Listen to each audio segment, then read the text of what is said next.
Que César es presentado por Cafam. Bienvenidos a Personajes, yo soy Ramiro Avendaño. Hoy nos encontramos con José Daniel López, presidente ejecutivo de Alianza In.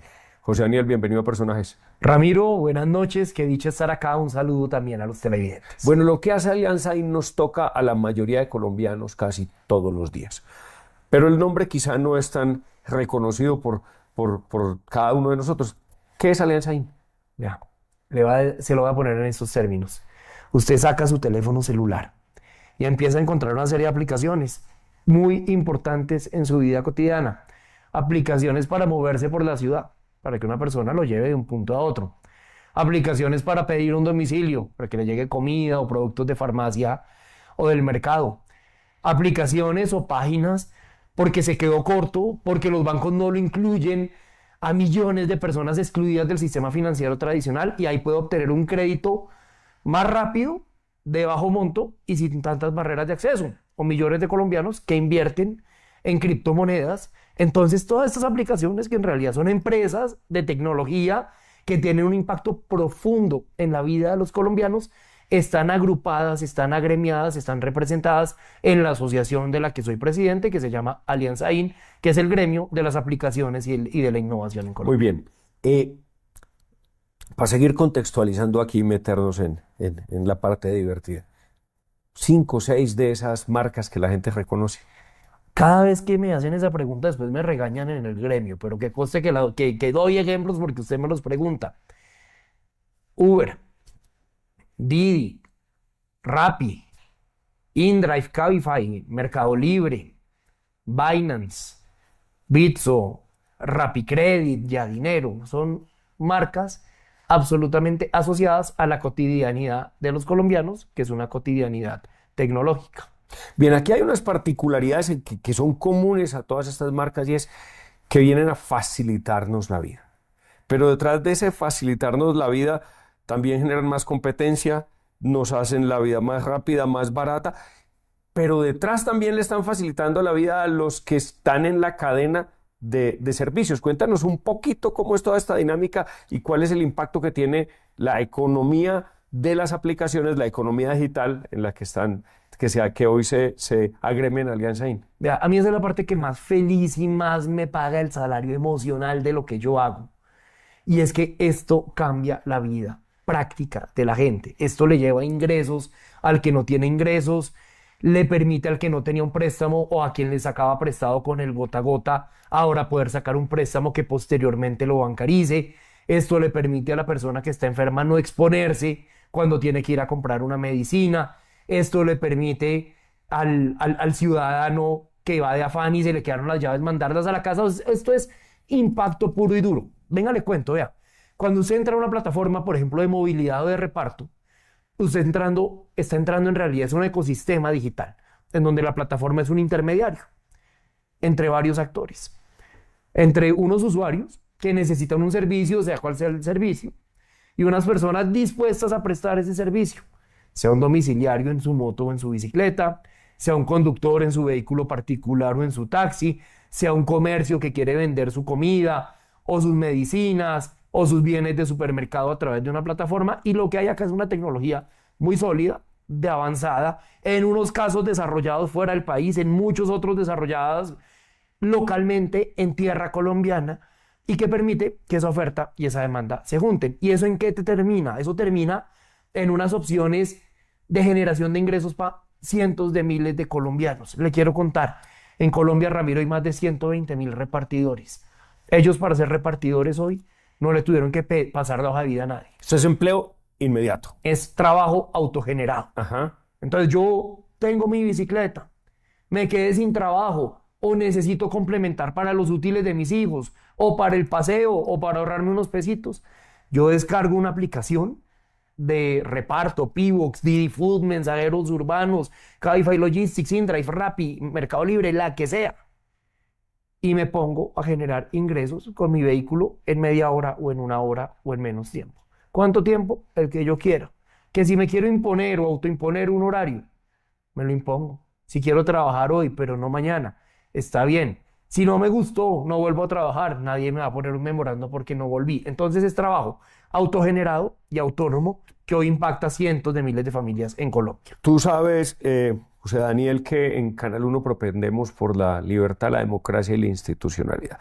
Y ahí, al menos las primeras dos están muy bien conectadas y la tercera seguro muy bien porque son muy responsables en lo que hacen. Pero es pues, nada más democrático que poder abrir esto a cientos o decenas o miles de opciones, que la gente pueda escoger lo que compra, dónde lo compra, que llegue. Yo soy, como muchos seguramente nuestros televidentes, usuario adepto de estas plataformas, por ejemplo, de reparto, y esta mañana mismo pedí unas medicinas que me hacían falta y escogí de dónde la quería, ¿sí? Con plena libertad. Pero detrás hay una cosa maravillosa de la que estás hablando, que es justamente la libertad de trabajar en mis propios términos, dentro de unas reglas, llamémoslas institucionales. ¿Cómo lograron conciliar esa discusión que se había abierto ahí de si es que esto era su empleo o no sé qué, en un mundo tan cambiante? No, vea, lo más importante de estas plataformas es que democratizaron el mundo del trabajo. Yo pienso en la casa de mis papás cuando hablo de esto. Yo llego a la casa de mis papás, que trabajaron toda la vida en una empresa, y usted encuentra la vajilla con los logos de la empresa, y en la nevera el imán de la empresa, y mi papá conserva un anillo de la empresa y el reloj de la empresa. El trabajo del siglo XX era ese trabajo en el que uno estaba metido en una empresa toda la vida y eventualmente crecía, pero el sueño de la persona nacida en 1940 o 1950 era conseguir un empleo fijo, sólido y pensionarse ahí. Vaya usted, hablo y con un pelado de 20 años, tiene 7, 8 trabajos encima, hace 3 al tiempo. ¿Qué hacen las plataformas, tanto las de reparto como las de movilidad? Democratizan la oportunidad de trabajar, no para que sean unos pocos que pasaron un filtro, unas hojas de vida y un examen médico, que es el trabajo tradicional, sino para el que quiera trabajar, para el que necesite trabajar, venga que acá puede trabajar, generar ingresos a su ritmo, a su tiempo y a su propia disposición. Eso obviamente ha generado una discusión que no es colombiana, que es una discusión global, es el tema central de la conferencia de la Organización Internacional del Trabajo del año pasado y de este año, y es uno cómo ese trabajo lo protege y lo clasifica. Y en eso Colombia dio buen ejemplo. Somos el primer país del mundo, Ramiro, en el cual se logró un consenso con el gobierno en la ley de la reforma laboral, con todos los partidos políticos, desde el Centro Democrático hasta el Pacto Histórico, en un modelo que básicamente lo que hace, lo que va a hacer, una vez ya esté en implementación y en plena vigencia y sea reglamentado, es que los repartidores siguen siendo independientes, siguen trabajando a su ritmo, pero las empresas de reparto pagan una parte de su seguridad social. Las empresas van a pagar el 60% de la salud y la pensión de los repartidores y el 100% de los riesgos laborales. Y algo que ha pasado desapercibido, pero que es muy importante para el mundo del trabajo y para la economía del futuro, es que la seguridad social se paga contra el ingreso. Se rompe la inflexibilidad, que solo se paga seguridad social sobre salario mínimo, sino un repartidor que entregó 2 órdenes en todo el mes y generó ingresos solo por esas 2 órdenes, pues pueda ser incluido por el ingreso que eso generó. Así que termina cambiándole la vida a los repartidores. Muchos, por ejemplo, venezolanos que trabajan como repartidores tendrán la oportunidad de tener su primer aporte a pensión, su primer aporte a salud gracias a este modelo, pero al mismo tiempo mantenemos la independencia del modelo, que es lo que permite que le lleguemos a tantas y tantas personas. Pero eso abre un espacio espectacular a otras industrias relacionadas de prestación de servicios. No necesariamente vas a repartir algo, pero vas a hacer algo por alguien y puedes estar pues completamente cubierto detrás de una empresa que es la que monta el modelo. Sí, al final la Constitución dijo algo muy sabio.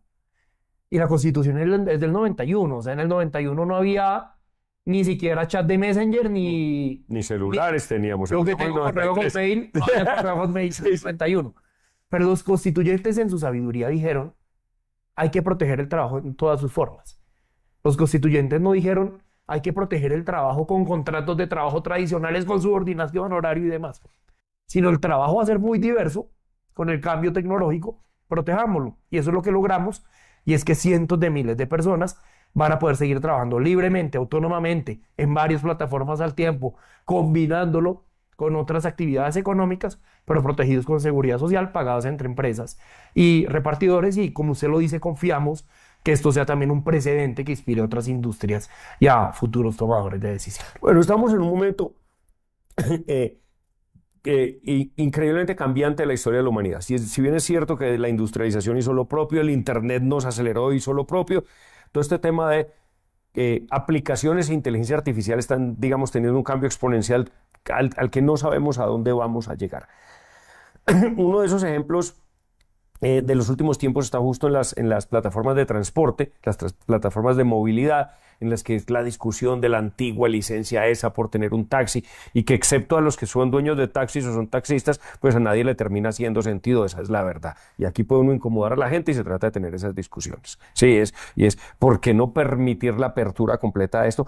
Porque para allá vamos, pero la pregunta que te quiero hacer es, ¿cómo preparar al Estado y cómo se tienen que preparar las empresas para un entorno que está cambiando tan rápido y cuyo, digamos, destino pues es absolutamente desconocido, porque creo que simplemente no va a parar? Pues vea, el cambio llegó y cada vez va a ser más rápido y cada vez va a ser más acelerado. Y los países lo que tienen que hacer es tratar de prepararse para esos cambios.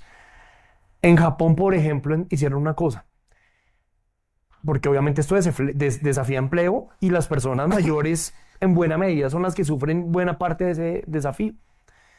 Se dieron cuenta que con el boom de la inteligencia artificial iba a haber una necesidad importante de revisar la programación y la labor de códigos manualmente, que había ciertas tareas que eran humanas. Y es propio de la persona japonesa y sobre todo de la persona mayor japonesa esa capacidad de ser atento, cuidadoso, de hacer la misma tarea durante 10 horas. Y han capacitado a decenas de miles de japoneses mayores de 50 años en revisión de código. Yo sí creo que hay que preguntarse si en Colombia estamos haciendo lo que hay que hacer para prepararnos para esta gran revolución de la inteligencia artificial. A mí me preocupa cuando yo veo que la gran apuesta del gobierno en materia de inteligencia artificial es una ley para regularlo. Y no estoy diciendo que no haya que regular la tecnología. A veces sí, a veces no. Yo siento que a veces también tenemos un fetiche con la regulación. Pero en materia de inteligencia artificial, donde hay que poner el énfasis es en cómo logramos llevar el pensamiento matemático y computacional al corazón de nuestro sistema educativo. Eso es lo fundamental. Cómo desde el colegio cerramos brechas para que los programas académicos en materia de tecnología dejen ser programas masculinizados y las mujeres participen mucho más, porque empresas con talento diverso son empresas más competitivas. ¿Cómo empezamos a alistar a nuestras empresas, sobre todo a las pymes y a las MIPYMES, para agarrar lo mejor de las oportunidades que trae la inteligencia artificial? Pero si el foco acá es en una ley, creyéndonos que estamos en la Unión Europea para protegernos de esa amenaza, pues digamos, uno no tiene amenazas, pero también tiene oportunidades. Y segundo, una ley no va a hacer eso, es como usted tratar de contener un tsunami poniendo unas banquitas al frente de la playa. Y así ocurre, digamos, con los distintos sectores y las distintas realidades de la economía digital. En las plataformas de movilidad, lo mencionaba usted, Ramiro, existe el imaginario que hay una rivalidad entre las plataformas y los taxis. Le quiero dar un dato a los televidentes.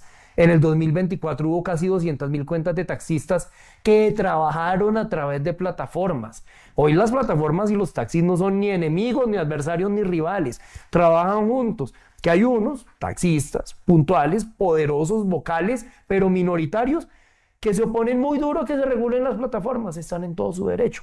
Pero el taxista de a pie, el que necesita ser el producido para pagar el alquiler del taxi, el que sueña con comprar su segundo taxi o comprar un vehículo particular o diversificar su inversión, ese ve en las plataformas un aliado para tener ingresos más seguros. Y en últimas, le digo esto, yo puedo estar en desacuerdo con que el sol salga mañana, pero el sol va a salir, porque no, más bien ahí sí actualizamos marcos normativos, actualizamos regulación para dejar que las personas que trabajan, sea con un vehículo particular, claro, cumpliendo unos estándares, que trabajan en un taxi a través de tecnología, que cada vez serán más. Hoy nadie toma estos servicios en la calle porque se expone a un peligro mortal. Yo creo que el reto, más que en tratar de prohibir una realidad que llegó para quedarse y es irreversible, el reto está en cómo regulamos y cómo sacamos el mejor provecho de esa realidad en materia de movilidad y de trabajo. Pues José Daniel, no solo muy claro, sino espectacular el trabajo que hacen como gremio, poniéndole a esto una lógica colectiva que ayude a que los ciudadanos